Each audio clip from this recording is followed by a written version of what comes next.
Now, Podcast One brings you Spike's Car Radio, a downloadable cars and coffee hosted by writer, comedian, and automotive enthusiast Spike Ferriston. Now, here's Spike. All right, here we are, Spike's Car Radio. We have another Porsche-centric show for you. I'm very excited. I'm on a Porsche-centric December show run right now. We had Rod Emery a few weeks back. We had Jerry come visit us out in the porch in Malibu. And this week we have, the Porsche Geek's Porsche Geek, Jeff Zwart. We're going to get to chat with him about everything he's doing. And try not to talk over me, Zucker. It's really annoying. While in the middle of talking, you just say super geek. I'll do my best. do your best. You know what I've been thinking about? Except see, my whole train of thought is off now. You just you threw a knife right into my forehead. What the hell? Okay, I fucked you everything should know. up. You should know how to do this better by now, Zuckerman. All right. When someone's talking, you don't jump in. But you can jump in now anytime you want. Anyway, I'm actually very happy you're here today. We're in Beverly Hills, not just because we have Jeff Zwart on. I keep thinking about this. I don't know if you folks have heard about John Cena. You know John Cena, the professional wrestler. He's got his own, not Porsche podcast. It's a car podcast on YouTube, video podcast, video show. I don't know, whatever you call that. I've actually invited him here, Zuckerman, to come in and chat with us, and I believe he's coming on in January or February. I like John Cena. My kids love John Cena. He's got this car thing going on, and he's getting sued by Ford because apparently he bought this new Ford GT and then resold it quickly, right? The idea being, I guess, there was if you agreed to buy one of these cars, if you applied and they said you were allowed to buy one of these $500,000 cars, you couldn't sell it for 2 years. Otherwise, you're in breach of contract, right? As a lawyer, does any of this make sense to you? Of course it makes sense. There's plenty of these things. First of all, we have to start with the premise, long held, that brains and beauty are mutually exclusive. And so, don't make fun of John Cena. I love John Cena. He's a great guy. I don't understand. He's a great guy. He looks like a human cartoon character. No, I love him. Here's what I love about John Cena, right? He's funny. He's got one of the funniest scenes in comedy in the movie Trainwreck with Amy Schumer. I understand. Do you know that? Yes, and that brilliant observation that when guys fight, suddenly that what they're trash talking, it sounds gay. They start, you know what I mean? That scene is so funny to me. And he does it. He really surprised me in that movie. Then I see he's collecting cars and talking about cars on YouTube. And so he gets to this Ford GT. I mean, let's just have a general conversation before we dig down into the legal. Can't you buy a car and sell it whenever you want? What's this all about? Well, Mr. Ferriston, it's remember the old.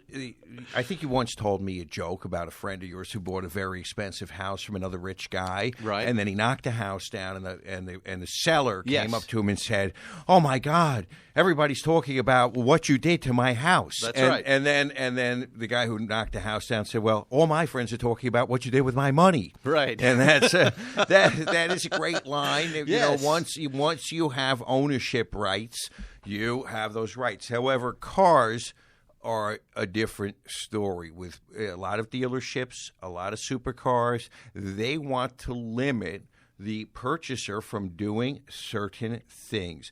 We know, for example, that China has very high duties and tariffs on cars that come in, and there are strict rules about dealerships in the States selling cars to, say, Chinese nationals or other people who then will import them as a used car and avoid all of the tariffs. And that then interferes with the dealers' ability to market their own new cars. They have a competing flow of cars. So we know Bentley, we know Range Rover, we know all these companies will tell you that you make you sign a document that you're not going to export the car you buy. And that right. You no, are I understand that part of it, but I have not heard of this happening just yet, ever. You know, we know plenty of guys who are buying and flipping Porsches, right?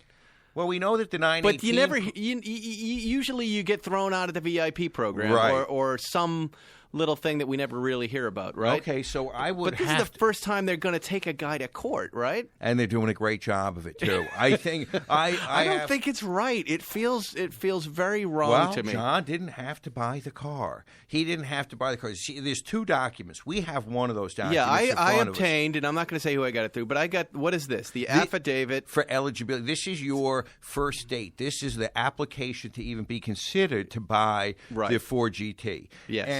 And it's 3 pages. It's 3 I read through it. It didn't really cover the reselling of the car. Right, and that is in paragraph 6 of this document. But what made me laugh was the notary public. It's got to be notarized.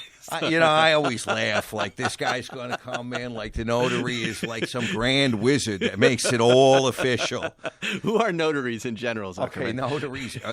In Latin American countries, the notary is held in higher regard than the lawyer is. Really? Yeah, you have to be super. What about here? Here, that's like the guy that gets your mailbox, etc. The angry postal guy can make your document official. And what does it do? Does it really make the document? It doesn't do anything. It's being notary. Have you ever put a notary on a stand and cross-examine him? And it must be child's play, right? Well, they never honor They never do. They never honor all of the things that they're supposed to do in order to officially do it. But sometimes it's an intimidation thing. That it is, but right. So in this case, what they're saying is, to me, when I look at that we're going to take this document very seriously. Well, right? yeah, but it's also it's what you're also seeing are lawyers are reflexive creatures and they're creatures of habit. So at some point, it was important to have documents notified in like 1910, and we're still doing it today because that's the way it was always done. Now, in this day and age, with good ID, with all of the modern identification and public records we have, you don't really need a notary. Right. Well, let's get back to John Cena. So John Cena drives this car for a while. He did a little video with it, and then he wants to sell it, right? And he knows he's flying in the face of this contract. It's a legal contract that he's supposed to hold it for 2 years. Well, I've been trying to track down that contract, by the way. Wait, 1 second. I've been trying to track down that contract just to find out the damages part of it, right? If buyer does sell in under 2 years, this will happen to you. Well, yes, because this first thing we're looking at is with Ford, and it says specifically that the dealerships will be able to make their own contracts with the purchaser. It says here that if we say that you can buy one of these cars, you're then going to go to a dealership, and the dealership and you are going to work out the terms about resales. Really? Or is that the first sale price? Well, I thought that was said it was going to work out the details of the sale price. But the seller, I believe that the seller, and I don't know if I'd have to. You know what we should do? If I'm going to pull the lawsuit, I'm going to get the lawsuit. Now we're getting somewhere. Now we're going to get. Now we're going to stop speculating because all of the good stuff's going to be attached to the lawsuit. And you can just get that. Can you get anybody's lawsuits? Unless it's under seal, which is usually with very something that involves minors or is highly sensitive. But this should be also. Ford is going to home court everybody because under paragraph number 9, your lawsuit, you're going to get sued in Lansing, Michigan. So. Where they probably so you going to fly there? Is John Cena going to have to fly to Lansing? Or his attorney is. I have a feeling his attorney is. Does he even fit I in have a plane? feeling this is all going to go away. That this is all smoking mirrors. It's called money. This was headlines. They have not. I was reading on Road and Track's coverage of it. Ford has not sought to undo the sale from Cena to his buyer, so they haven't really done anything to stop that. So doesn't this say to you like?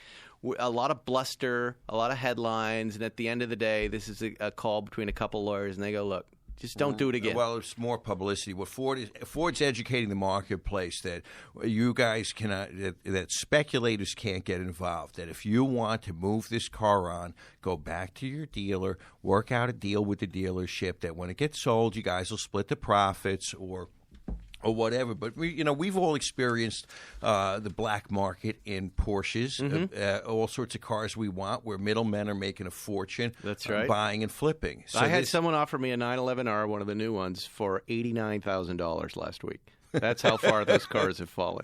It's insane. Well, this definitely pull that lawsuit. I would love to see it, and we'll try to. You know what we'll do? We'll try to squeeze it in on top of next week's show. We're doing 2 shows today, so we won't be able to maybe do that unless we come back or somehow. Give me a week to get the lawsuit, and then what I'm going to do is I'm going to call Ford's lawyer, and I'm going to tell Ford's lawyer that we want to talk to him on the podcast and have him explain what Ford's position is on this. I love that. That would be great. Yeah, Zuckerman earning his keep. All right. Jeff Zwart, I just saw walked in. Hey, Jeff, do you want to come in here? You know Jeff Zwart, Zuckerman, right? Of course. Everybody knows Jeff Everybody knows Jeff Zwart. He is he's a multi-talented guy. How are you, How are you, buddy? Come on in. Sit down. Thanks for coming in. If the name doesn't ring a bell, here's a quick bio. Filmmaker, photographer, race driver. You've worked for BMW, Porsche, Mercedes, shooting some of the most memorable automotive commercials of the modern era. Wow, it's pretty great. Here, talk into that microphone. Okay. You got to get close here. Got it. We've known each other for a long time, and thanks for coming in, man. It's good to have you here. here. It's good to be here finally. Yeah, finally. We just started doing these things. What do you mean, finally? I've circled around your world for a while. Oh, that's right. We never had you on Car. You would have been on Car Matchmaker Season 4 in 2 seconds. You know, the network, when we were doing that show, always said, you know, you're doing too much Porsche stuff. So Zwart would have been perfect. And I said, I know.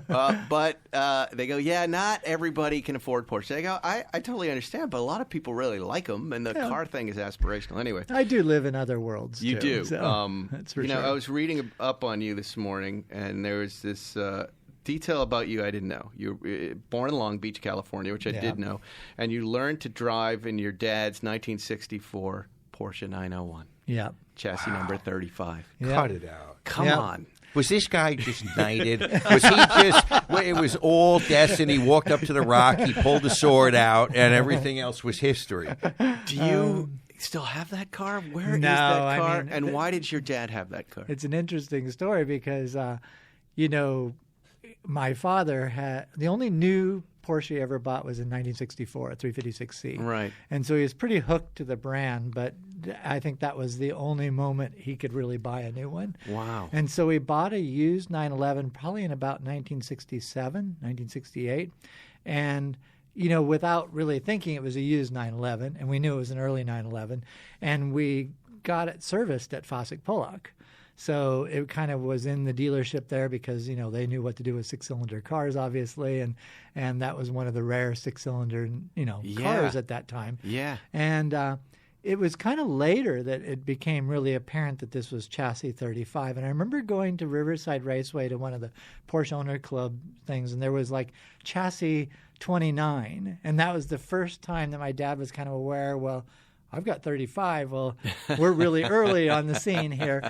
And what did your dad do? My dad was a mechanical engineer, but he specialized in plastics. And so he kind of was in that whole, one word, plastics. Yeah. And we lived on the East Coast, West Coast, kind of lived all over because of his emerging field at the time. And now, are you based in Colorado too? We were based as a family based in Colorado for about 25 years, but we're full time back here in Southern California. But my dad had this car, and when the morning came to learn to drive, he came downstairs and he says, I think that today... What year is this? This would be 1971. 71, all right. So, yeah. So he came downstairs, and we had 2 cars in the family, a Volkswagen Beetle and the 911, 1964. And those were the family cars. Yeah, those are family cars. So I'm figuring, my destiny is the Volkswagen. But he comes down and says, I think we'll take, and I'm on the edge of my seat, we're going to take the 911 because it has more horsepower and you won't stall it so much. Wow. So we went out to the Los Alamitos racetrack, which was the horse racing track, parking lot. And I just remember settling into that car and that wooden steering wheel and your feet are offset. And I had obviously witnessed from the back seat with my parents, in that car, years of driving with my father, but to then take that moment of pull it back into that awkward first gear position and let the clutch out and nothing to hit and go. And so that was it. And then, for me. And how did you do? Did you do well? I think I did pretty well. So I did pretty well. I was what pretty did your dad say to you? I just remember you're it natural. I know. You're going to race soon. You're going to race up mountains. Time washes away all was there sins. any inkling of your racing talent at that point as a young driver? I doubt it. I know there was always that aspiration. I think they just made the 2 millionth 911. Yeah. Is that right? And so boy. for people to understand that, was it the first 100 were called 901s? And Yeah, then Peugeot, actually slightly less than 100. And then that Peugeot was came along and said, you can't have a zero in the center. It's got to be. They owned it. Yeah, they own 90. So to have a 901 in the 35th of what is now 2 million cars, Wow. it's the holy grail that we would all die I know. to even touch, and you're just driving around the racetrack. it's such an unbelievable learning story. to drive on it. And then, That's what the car was meant to do. Of That's course, what it but was. we all know now what the value of it is and what a historical artifact. Yeah, is. no, I know. And it really, in the scope of my world as it did play out and has continued to play out, it really was something very special. Yeah, So- that's, it reminds me of our friend Sam Cabiglio, who was driven, he drove his son Gianni home, right? In a Testarossa. Yeah. Right. It's those little stories I love so much, and now he's working with Seinfeld. What does Porsche mean at that point? Like, do you have any recollection as a kid in the 60s and late 60s? How do those cars, are they valuable cars? Are they, what? It was Are they as interesting. revered as they are right now? I don't or? think so, because Right. I remember when my dad bought the 356, it was a choice. It Right. was like, we can get along with a smaller car. I'd kind of like a sports car, so that's what we're going to have. And what is your mom driving? And my mom was driving a Volkswagen Beetle. We had 4 or 5 Volkswagen Beetles growing up. No kidding. Wow. And so that Coolest was mom just ever. kind of that story. And the thing that I remember. So this early 911, right? Yeah. You know what I'm getting to? Was there any sense that this might be collectible? Like 4 years after this 64 came out, like we've got a collectible 911. No, here. there was Think none what- of that. But Think No. what everyone else in the neighborhood was driving. Yeah. You must have been Well- weirdos. And Well, we were, but Freeman Thomas Yeah. and I grew up together. Oh, you that's did? weird. I And didn't so, know that. and so the funny thing is, Well, is that, explain who he is yeah, quickly. Freeman He's Thomas is famous probably car one of designer. the most talented car designers Right. out there. Created the Volkswagen Beetle, the Audi The TT. new one, right. Mhm. Yeah, he's been around it all. and he's very run big them. on the Porsche scene. Yeah, he's big on the Porsche scene. But the thing that I remember when you talk about that is that we'd go out onto the corner in the evening on our Stingray bicycles to watch cars come into the neighborhood or whatever. Right. And it was that sound of a 911 Yeah. that you were so attracted to. So when you say, what was the attraction of the Porsche? It was really that sound, and then the attachment of Porsche to racing, because I was already hooked on racing. My parents took me to the first race I ever went to in my life, which was the 1964 Indy 500, and took me in the back of that 356C that they'd bought just a few weeks before. So as a kid, driving halfway across the country in the back of a car that my yeah. dad had just gotten, Without and then seatbelts? and then to walk into the Indy 500, which was the Yeah. largest spectator event in the world, Mhm. with 450,000 people come into that and just see racing in that way. I was totally hooked to racing, so you naturally wanted a brand that in the same way was hooked to it, and that's where Porsche came from. But it was the sound. Yeah, the sound at first. Also, that little drop, the Stingray bikes. Is Yeah. that the Schwinn? Well, Freeman always tells a story that mine was a Schwinn and his was a Huffy. Right. It summed it up. What did you have? Because I had a Schwinn. I had hand-me-down bikes a Yeah. lot, and my favorite was the Schwinn orange crepe. Oh, I remember with that. the 5-speed yeah. shifter We right didn't in the have that. center. To get you. That little tiny wheel. I Get just- to what? To get you. That shifter in the center, Yeah. remember? It was hurts? It does hurt. If you, I did, I have no supervision whatsoever growing up. So to me, that was the bike that I did jumps on. Like we made ramps and I jumped that bike with that tiny front wheel. I off-roaded that thing. That was the most incredible bicycle I ever had. What was I delivered newspapers. You kind of had those handlebars, and you put the bags over there. And it also had it had the banana seat, and it had shocks in the back. It had all of these things that were car-y, and especially that shifter. And I was dead. I mean, this is the greatest thing that I've ever owned. Right? That was so. The connection was the sound, so it was good. What's the moment where you know you're going to be a race car driver, but you're actually going to race? I mean, how soon did you go into racing, and where was it? Where did it begin for you? It started kind of on my editorial days where I was working for magazines, and the magazines, would send you on assignments, and one of the assignment series was going and doing stories on racing schools. And so I went and attended 3 different racing schools: Jim Russell's school, British School of Motor Racing, and the Bondurant School. And each one of those, the writer and I kind of immersed ourselves into the program. So we actually kind of quasi went through the program at the same time. And every racing school I went through, the instructor would tell you the same thing. You really should do this. You're really pretty good. Really? But in my head, it was like, I'm a photographer. I've got to go on with my life and everything. He's just saying that, right? Because we all hear these things a lot. He's just saying that, right? He wants me to take good pictures and write something nice. But the side of it was that, I kind of got a lot of seat time through that. And then I eventually went and did there was a pro Formula Ford series on the West Coast that I kind of started driving Formula Fords, and usually did pretty well in it, but still didn't kind of equate that all together of how it was going to work. And then, in my world of filmmaking and photography, you use precision drivers. Well, my main precision driver was Rod Millen, and Rod Millen basically was the rally guy in the U.S. John Buffum and Rod always kind of went head-to-head to each other. And Rod had the Mazda program. And it was Rod and his brother Steve, both, who kind of witnessed me on the other side of in rental cars and racing around and chasing around on back roads where we were shooting, said, you're really pretty good. Why don't we build you a rally car? So Rod was the one who kind of prodded me, built my first rally car, and that was in 1988. And in 1990, I was open class national champion in the rally championship, and that kind of hooked me to winning has that effect on people. Being the champion. But the funny thing is that hooked you. I might keep doing this now that I'm the champion. Well, the funny thing that happened is that I finished that season. And I won the championship in the Mazda.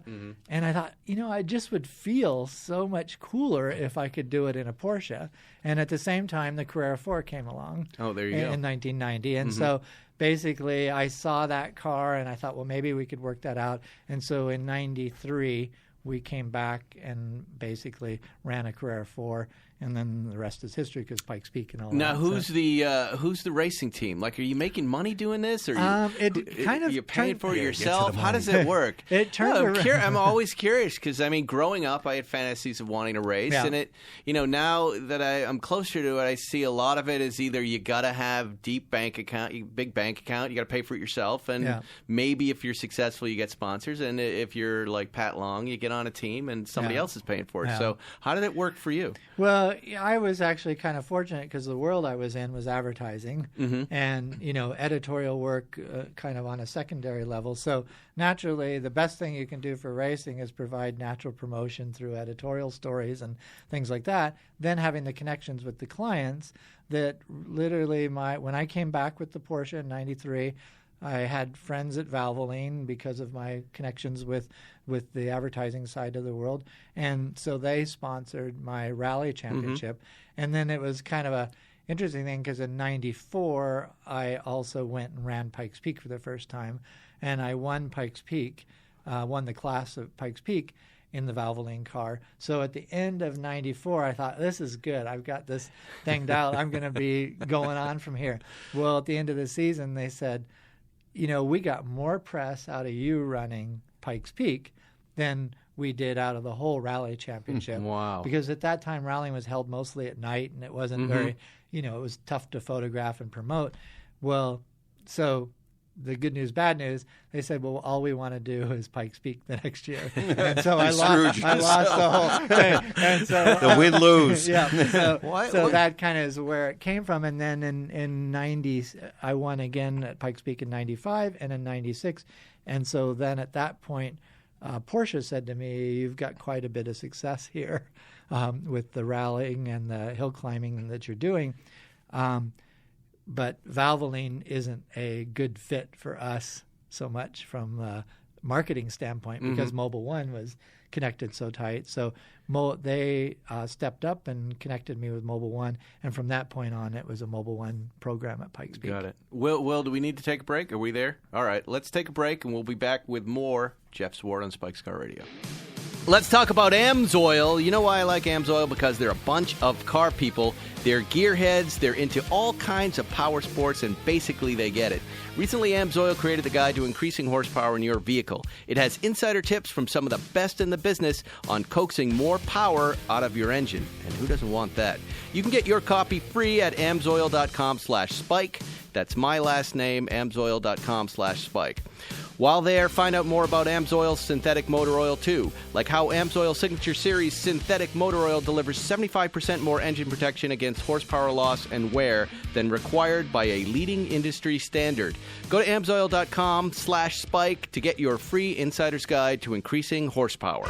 Hey, it's Jay Moore, and it is time for America's Lakers podcast. That's right, I'm going to be hosting America's Lakers podcast. My man Aaron Larsoul, an analytical genius, he's going to bring to the table what I can't every Wednesday. Aaron. Yes. This is the official podcast of the Los Angeles Lakers. We are, and as the analytics expert on this podcast, I want to actually give you some props, Jay, because you were interrupting me at 42% of all sentences, and you're down to 34. What would you attribute this reduction to? I'm down to what now? 34%. 35. I interrupted you again. There's the gold standard and the purple and gold standard. America's Lakers podcast with me, Jay Moore, and my man, my brother, Aaron Larsoul, every Wednesday. Podcast1.com. You're listening to Spike's Car Radio. Welcome back. We're here with Jeff Zwart, the Porsche Geek, and of course, the real Zuckerman. Go ahead, Zuckerman, ask away. You had a question. Well, I have to ask the Mr. most Zwart. important question. I have Oh, boy. so many questions, but go. Okay, here's the most important. Are you a better filmmaker or a better race car driver? Because I just don't think it's fair that you get to be successful in two areas. Why do you get to be like so great in two things? Well, the funny thing is I say my life is like high-speed location scouting. Right. So basically I'm always looking for roads to shoot on, but I'm always looking for roads to drive fast on, and they kind of feed each other. And I think the racing side of things has been really good for me because it's influenced my filmmaking in a way. You know, I have a first-person experience of putting a car on an absolute edge on a 14,000-foot peak and all the dynamics of a car doing that. And I constantly am asked by clients to visually interpret their car to tell a performance story or whatever story it may be. So that first person experience through my racing is basically influencing my filmmaking. As to what comes naturally, the most unintimidating thing in my life is a car. So it's nice to be able to have that kind of experience with it. Right. So for me, jumping in a car and going flat out down a road is as natural as putting my eye on an eyepiece of a camera to chase it. But I hope I'm a better filmmaker than a race driver. Well, yeah, we love your commercials. You've been doing so much great work. I remember, I think the first time my entry point was through Jerry, and when you were shooting that Panamera Porsche family tree commercial, and I brought the Tangerine RS, which was Jerry's and was then mine, and now Zuckerman owns that. I remember I got a lot of road rash on that commercial. Front end paint. I never heard that. I want some money back. Why do you think I sold it? But it's such a cool day because you were down in El Toro. El Toro, right? And giant Air Force hangars filled with just beautiful, the cream of the crop, Zuckerman, these beautiful Porsches. A lot of that's on YouTube, right? You can look that stuff up and look at those videos. That was considered the first Rin Zwart reunion.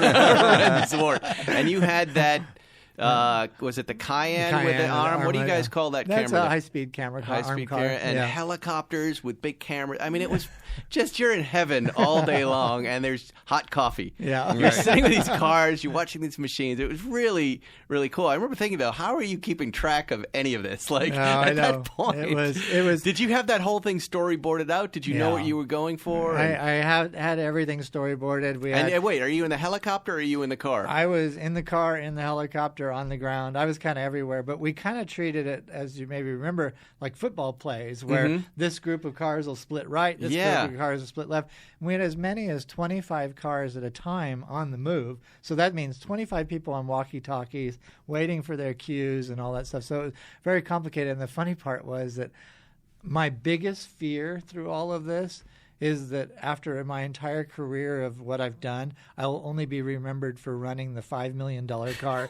into the $7 million car. Right. You know, that kind of moment. Right. Unfortunately, it never happened. And the other funny part is that, you know, I was, of course, very panicked throughout the days that something would happen. And I saw my grip coming to me on the second day. And he had a look on his face that I knew it wasn't going to be good. And as he's coming to me, he stands in front of me and says, "Yeah, I damaged one of the cars." Oof. And I'm like, "Oh my God!" And I'm going through my head, and you knew all the players. We know what's real there. big metal. He said, "It's your car," and that was the best news I had ever had. And what did he do to the car? What happened to it? They cracked the windshield with. That's not so bad. So it was just funny though. I just remember it was such an interesting group of guys. You know, some of the biggest. You know, it was like Rennsport reunion. Yeah. So you've got all these big deal collectors, and then you've got these professional drivers, and there's this little dance with, "Hey, can I drive my car?" And you know, that's where I was looking at the logistics of it, like. You know, your professional drivers are going to be okay. Everybody's going to be on a radio. But these other guys, they don't know what they're doing. They don't know what to cue and action and how to drive and how to do it. It just seems like it's such a logistical nightmare. And you pulled it off so wonderfully. And the commercial was really, really great. Still is one of those really memorable car commercials and really neat. Hey, the funny, the kind of the compliment to that commercial, I heard from Porsche Design in Weissach, basically that they still use that commercial to internally launch new product. Right. So they drop a new car into that. And if it doesn't fit into that DNA that we presented for the launch of the Panamera, then it's probably not going to work. And I thought that's so cool that, you know, here years later, they're still using it to kind of launch new product. They should be doing that for the rest of the life of the company, right? Yeah.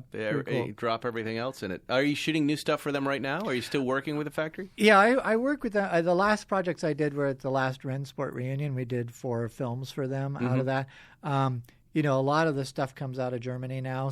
But I've been I've done a lot of interesting projects this year, not necessarily with Porsche, but continue to shoot for everybody. And Rennsport reunion, for those who don't know, is the big Porsche Woodstock. Now every 2 years, right? Woodstock of racing. Woodstock of racing. The next one is next year, right? Yes. Next fall. It's right after the Monterey Car Week sometime, right? When is it? September, October, somewhere there. Yeah. And we'll all be out there driving cars. And it's mostly focused on racing. Yep. Do you know of any plans Porsche has for that? Are you doing anything for them?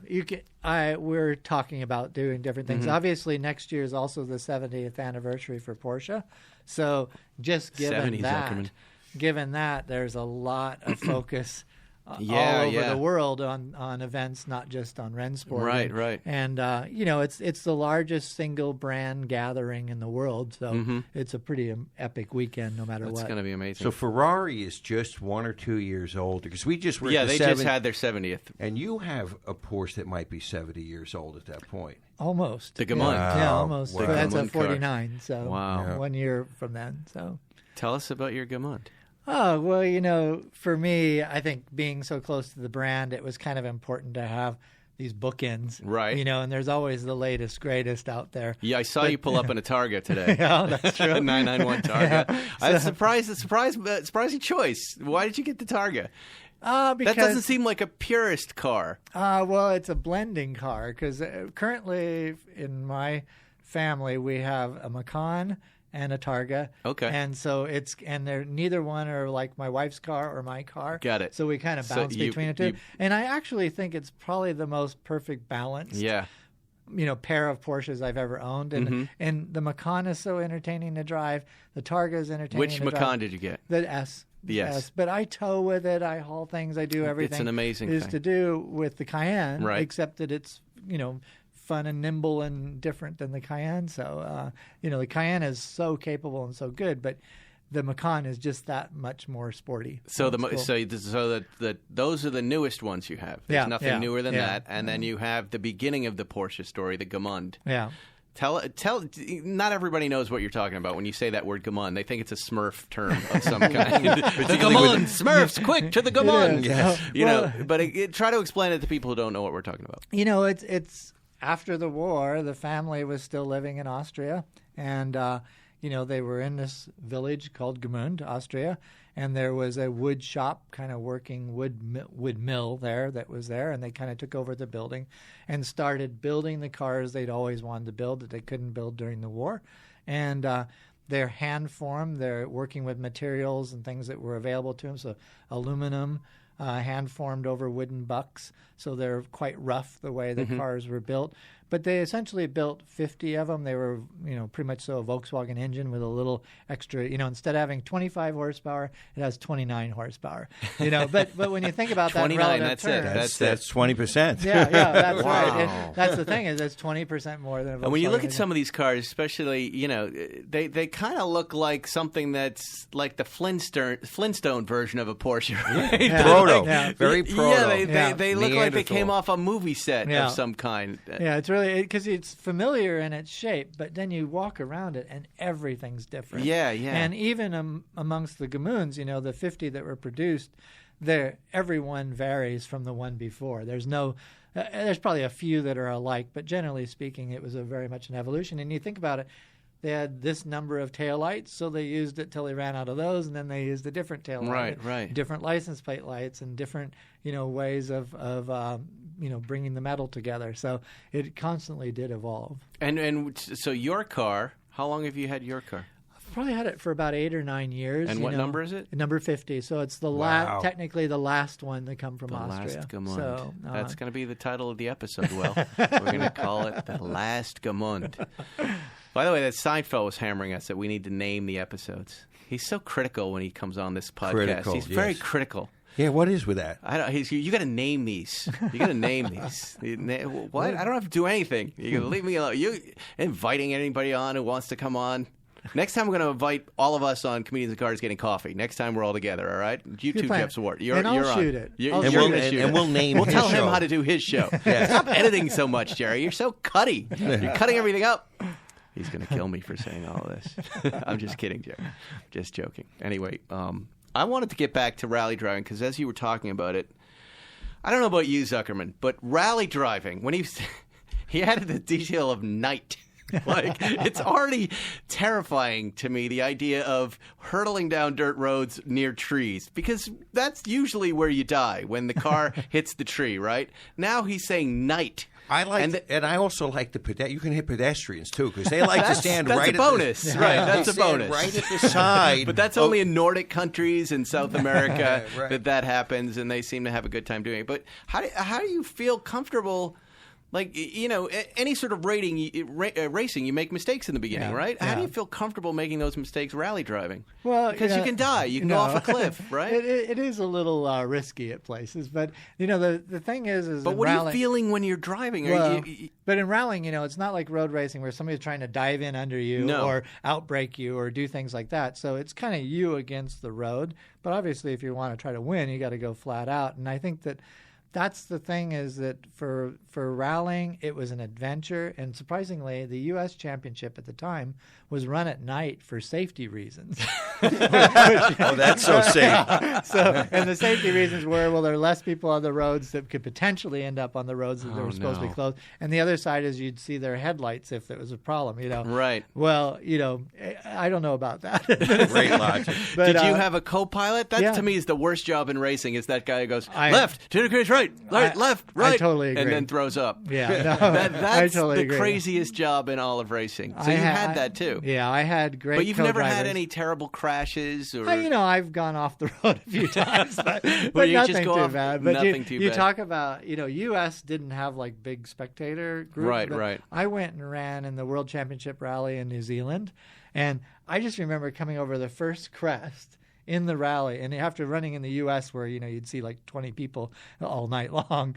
I came over the first crest, and literally the road was walled on both sides with people, and it was just so overwhelming that of course you aren't going to be driving at 10/10 with that kind of experience, and so it definitely had to pull back, and I didn't like driving around people, but in a World Championship Rally it was very much a part of it. Right. And now it's funny. I told you I think recently when I bumped into you somewhere that you were on my wife and kids' radar because they visited Pikes Peak, and they were like, "We're in this place and they have a race here. Do you know who Jeff Zwart is?" And I was like, "Yeah, I know Jeff Zwart." Well, apparently he wins this race a lot. What is it? What are the challenges of racing Pikes Peak, and how come you're so good at it? Oh, well, I think one thing that plays into it is obviously I've been there 16 times. And like I said, already cars are not intimidating to me. The mountain isn't. Do you get to do practice runs, though? You on a do, track, but very you can run on a few. track. Is there a video game where you can do There Pikes hasn't Peak? been until just recently that any video game had it. But to give you some perspective on it. So how do you practice? It's basically the length of Nordschleife, the long version of Nürburgring. Okay. So it's 12.5 miles long. We practice it in thirds. So one morning we practice the bottom third. Next morning we practice the middle, then the top third. You only get about 2 or 3 runs in each section. And the first time you've driven it from bottom to top is on race day. So if you can imagine going to Nürburgring, driving 3 laps, and then saying, okay, I'm going to go race. That's basically what you're doing. Wow. So those 16 years of me running there and kind of coming back to it and letting it percolate for a whole year of where everything is, that's really an advantage for me because I just am so familiar with it. And the interesting thing is, like in 1993, before I ever even raced there, I shot a commercial, and a lot of the commercial was from the air, from a helicopter. I still visualize sections of Pikes Peak from the air. When I come into and I turn into this big sweeping left where you can't see all the way around, I just suddenly have this vision from overhead of how the next 4 or 5 corners link together, and I drive to that. Can you go up the hill any time Yeah, of you year? can go in your personal cars and drive up, but obviously you aren't taking the racing line, you aren't at any near the speed or anything, so that part is a little bit hard to do, but for me, it's been that I've been there so often, and I've really had good cars. I've run 12 different Porsches there over 16 years, so it's been, I feel like I wear the car. I really, I put that car on and I'm just ready to go. You wear to it, the summit, right? so I say that about really Porsches good. all the time. They feel like, Yeah. I haven't heard wear before, but I say it feels like the best pair of Nikes you just put on your feet. Or someone famously said Superman suit. You feel like now I can do things Superman can do. What about elevation and weather up there? What happens there? What's the elevation change in that race? Well, it basically starts at about 9,000 feet and finishes at 14,000 feet. So it's a mile of elevation change. So you How many end times up with do your about ears pop? You aren't thinking about that, but you end up with about 36% less power. So, just to give you some idea, and that's in a normally aspirated car. Right. In the Cup car I drove in 2010, that's essentially 450 horsepower car at sea level. At the starting line, it was 375 horsepower. Wow. At the finish line, it was 285 horsepower. Wow. So it gives you an idea of how how much, and you really do feel it. Then I went from 2010 to 2011, drove a GT2 RS with 620 horsepower, and suddenly it was like runaway car. This thing is ripping, and it pulled all the way to the summit, and in a way that I'd never felt in a car.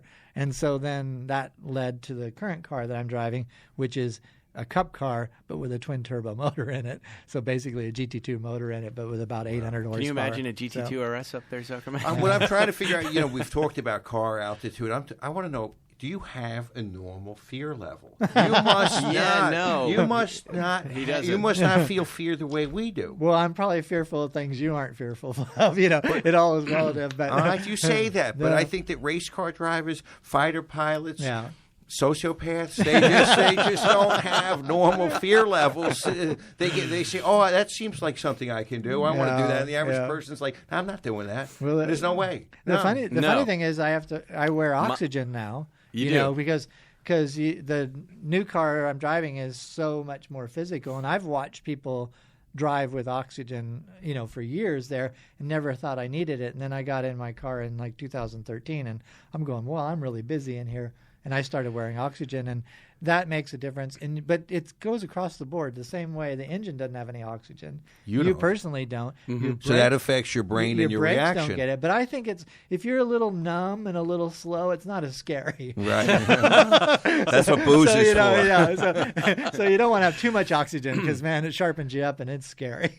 Wow, that's just amazing. Just amazing. So what is the new car you're taking up? And when is this race? What time of the year is it? This is in June. It's in June? Do you have rain? Do you have snow or ice up there? We do you have ever deal with everything. I've finished in snowstorms. So does somebody inspect the track? Do they go, or you're just winging it? You go out. The cars go in about a 2 or 3 minute interval, and you just take off, and you are sitting at the starting line, literally looking straight ahead is the summit of the mountain, 12 and a half miles away, and you're at the starting line, and yet you see the summit shrouded in dark clouds, and it could be hailing, snowing, whatever. They give you a weather kind of update of where weather's hitting, but I've been part of 2 races where they were shortened, where they couldn't make it to the summit, and this is the middle of summer. Right. And so it's really, it's totally an organic thing that changes all the time. And how many racers are competing? Around 100 cars and around 70 bikes, and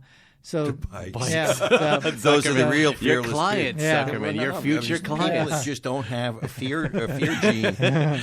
Zuckerman calls motorcyclists organ donors. That's what he calls them. He's just like, it's how he makes his money. He how many that times into have Porsches. you won? I'm an 8-time class champion. Wow. So, look at that, Zuckerman. What about overall? Overall, I've not won, but I did have a fun moment where, when you think about it, that my 2 main drivers in my world of filmmaking are Reese Millen and Paul Dallenbach. Those 2 guys. And one year we qualified. Reese qualified 1st overall. I qualified 2nd overall, and Paul Dallenbach qualified 3rd overall. And you think about, this is an international event where people have come from all over the world, and the 3 of us that have basically hung out and worked together all our lives. We were 1st, 2nd, and 3rd at that event. What wins overall? These days, electric cars. Electric cars are the fastest up there because they're not affected by the altitude. They're not affected by, they have almost unlimited power. So the electric cars are the fastest. However, the record holder is Sebastian Loeb in the Peugeot, and that happened about 4 years ago. So, and he still holds the record. I have a bunch of listener questions. Lots of people write in all the time. We haven't gotten to any for a while, but we had a lot of Porsche-centric questions because Emery and Seinfeld were on, and I didn't get to them. Let's do some questions right now. This will be fun. Wow. All right. And then we'll end the show with Mr. Zwart. Here we go. All right. This is from, and the names they're just IG monikers. So this is PSI Mac. Do you guys think the 924, 944 will ever be collectible? The 928 is showing signs of it, but what about the others front-engined Porsches? What do you think, Jeff?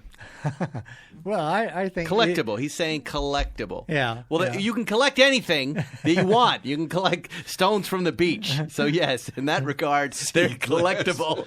You can collect them. You can collect clippings of grass if you like. But what he's saying is, should I buy something like that? Will my money be safe, or will I make a little money, or what? They made a lot of those cars, right? Yeah, I mean, they made quite a few cars, but finding good ones is still pretty hard. And a 944 GTS or a 924 GTS or even the later 968s, the turbocharged cars, they're good, and everybody likes to tell new stories in the Porsche world. Right. And you there's all these 911s out there that are telling one story and have gotten all very valuable. You can come in on something like this and show up at a concours or a track event. And I mean, truly, the 944, 924 platform was an amazing track balanced car, really a lot of fun to drive. So I think that the value is in that because they're kind of a new, fresh story for Porsche. And it's not like Porsche's not building front-engine, water-cooled cars right now. So there is some kind of current things to relate to. That's good. Have you ever owned one of these cars? I've never owned one, and I remember. But I would think about it. I think I was looking at did they make a 944 Cup? Yeah, yes, they did. I was looking at one of those, and I was looking at a GTS, and I've always been right there, ready to kind of do it, and then said, well, would I ever really drive it? Would I ever drive it? So I think it's a valid choice, and I think it's a good entry point for somebody who's priced out of a 911 market, right? I like that. Telling a new story. Here's someone, Zuckerman, a question for you, for all of us, really. How do you spell the money? The money. Well, you're the one that coined it. You're the one that I didn't noticed. coin it. I noticed you were saying it a lot. Okay, you noticed my locution. You noticed my excitement at Zuckerman the subject of will money. frequently say, get off the phone. He goes, look, I got to go. I got to make the money. I got to make the money. And that's now entered the vernacular of this Spike's Car Radio. Right. The fans really love it. There you will be spell it- T-shirts you- and hats, but Spell it however you damn well please. Just get a lot of it while you have a chance. That's right, all of you. Get the money and spend it on Porsches. Yes, impulsively, recklessly, and ill-conceived. What do you hear about anything new Porsche's rolling out? Do you have any inside word on that, Jeff Zwart? Oh, geez. I've been hearing a little bit about a speedster. And we know he knows. Whether he's going to say we know it or he not, knows? we know he knows. Really? I can tell you something that's happening new for Pikes Peak next year, for me at least, Okay. is that there's a GT4 Club Sport, which is the Cayman-based race car they're building. Mm-hmm. So next year at Pikes Peak, there will actually be a class just for those cars. So the Club Sport GT4 will be there, and I actually will be coaching that class next year. So they're hoping to have 8 to 10 cars run in that class and let them all go at it with each other. We should do on the mountain. that. There you go. We should do that. What? We should go. We should run Pikes Peak one day. Oh, my God, Zuckerman. We can be the slowest ones up the hill. Time to the hourglass. Are you going to be my navigator? I'll do it. Let's see. Stu White has a question. If the factory Porsche formula is so good, that's for Rod Emery. Forget that. We don't want to do that. He's saying, why do you modify cars? Well, obviously, to make them like your it. own. Yeah, because we like it. Someone wants to know if I Photoshop my hair. Of course. I think that's a compliment. I guess that means my hair looks good. But I'll tweak it if I need to. But no, in the photo you're talking about, which I think is the logo for the show, no, it's not photoshopped. Come down here and say that to my face, and I'll beat you senseless like Zuckerman does. Do you think interest in non-speedster 356s is on the decline? Says it's not a GSR. Post-baby boomer generations are more interested in early 911s, it seems. Zwart. I've got a Pre-A that has a canoe on the roof of it right now. That's the most beautiful. If you haven't checked Jeff Zwart's Instagram, is it at Zwart? Yeah, at Zwart. Zwart. Amazing photographs and amazing photography, and I remember seeing that picture. Yeah, well, it's just, I think that they're so simple, they're so balanced and charming, and I love the fact, it's with the horsepower it has, which is less than 60 horsepower, and the width of the tires, which are 3 1/4 inches wide. Right. And it's just the balance of it. The limits are so low, you can just drive it and move around in it. And to me, it's like, it's all relative, The width of the tire matches the power of the engine, and the suspension performs as it should. So it's really cool. And I put studded snow tires on it in the winter, drive it in the snow in the winter, drive it on gravel roads in the summer, go camping and canoeing with it. And it's just been, talk about unintimidating. There's really nothing that can go wrong. And I often say to people, if you told me to be in New York City next Wednesday, out of the old cars I have, I'd choose the Pre-A, which is 1953.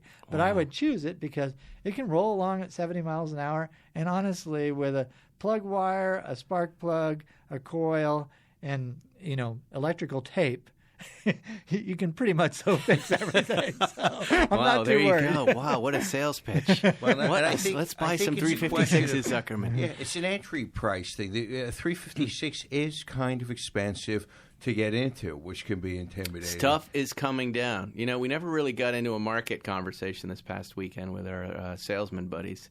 But from what I hear, stuff is coming down. Yep. Sales are hard to close. It's all good news. Good All news good unless news. you're in them already and you bought shit. But Shut stuff up. is getting affordable. I also love that you throw your dog in your car. I mean, Yeah. you really use that car. Not too really do. precious, and that's great. And I'm loving all the Instagram shots of the Porsche people throwing. I saw a new GT3 RS with a Christmas tree on the roof. It was like so that. That's awesome. good. I love that. That's Anyway, great. Jeff Zwart, thank you for coming down here, Thanks, man. you guys. We'll catch up with you anywhere else. Instagram is where your Instagram's primary the main place social for me, media and is. then watch for commercials We and love things like that. So. in my house. We love your daughter's jewelry. Thank you. Aisley. Aisley Jewelry. Aisley, is that how you pronounce it? Aisley Jewelry. I bought stuff from her twice now for wow. my wife. The last one was a home run Great. for our anniversary. Great. That means, yep, I got sex. It worked really well. So if You're you in want trouble now.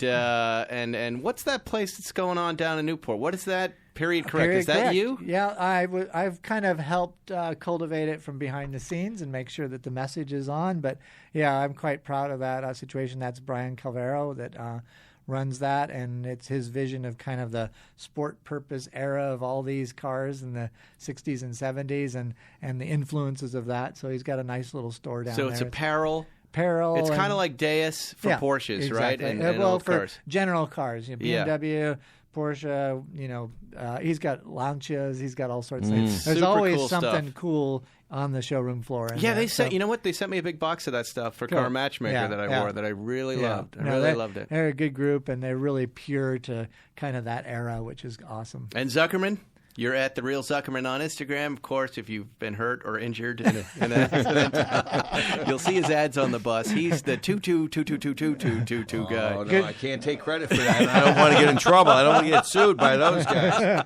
Is that a real number? That's Los Defensores, my friend. 1-800-THE-LAW, too. No, That's... he runs a very respectable shop, the #1 shop in L.A. Doesn't have to advertise on buses and billboards. Sir. No, sir. And you can catch up with me on Instagram, Twitter, and Facebook at Spike Ferriston. Message me if you have questions. I'm happy to answer them. We'll talk to you next week on Spike's Car Radio.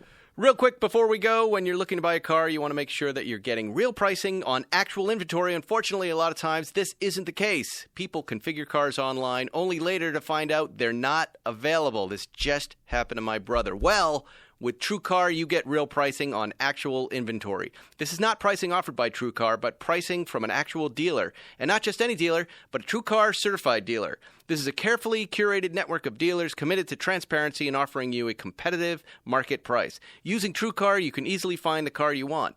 Next, TrueCar will show you what other people in your area paid for the same car you're looking for. Now you know what a fair price is, so you can feel confident. And don't we all want to feel confident?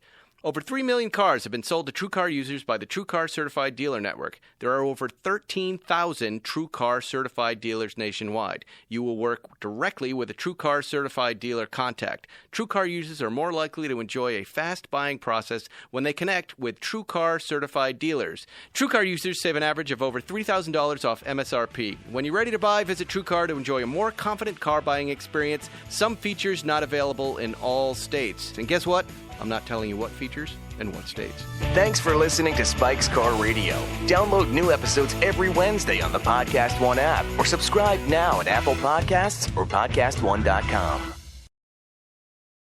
Ever tried reading while jogging, cooking, or even juggling flaming torches? Yeah, it doesn't end well. But with audiobooks.com, you can conquer books without the circus act. Dive into over 450,000 titles, including more than 10,000 free ones. Get hooked on a bestseller, find your next obsession, or finally read that classic you've been avoiding since high school. And here's the inside scoop. Sign up today for a free 30-day trial and snag your first 3 audiobooks on the house. Sign up for your free trial at audiobooks.com/podcastfree today. That's audiobooks.com/podcastfree.